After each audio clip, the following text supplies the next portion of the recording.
കാനനമേട്ടിലെ പൊന്നു പതിഞ്ഞൊരു ശ്രീവാഴും വീട്, കന്നിയയ്യപ്പന്റെ കുഞ്ഞു മനസ്സിലെ ഓങ്കാരക്കനവ്.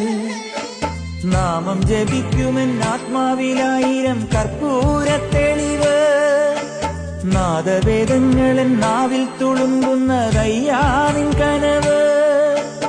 ഇരുമുടിയിലെ ഇഹപരമത നീക്കി നീയാറാട്, ഇറ്റിറ്റു വീഴുന്ന തൂമഞ്ഞു തുള്ളി പോലിന്നെന്റെ കണ്ണീര്, അയ്യപ്പൻ തേനൂലും കണ്ണീര്. പാലഴിച്ചേലോടെ പായും പമ്പി നിന്നെ പൂണൂലായി പൊന്നയ്യൻ ചാർത്തുന്നുണ്ടേ. പുണ്യാഹം പെയ്യുന്നുണ്ടേ പൂങ്കാവിൽ പണ്ടേ ഞാൻ കൂടെയുണ്ടേ. പാങ്ങില്ല പാവങ്ങൾ 18-ാം പടിയേറി കാണിപ്പൊന്നാകുന്നുണ്ടേ, പാവങ്ങൾ പുണ്യങ്ങളാകുന്നുണ്ടേ.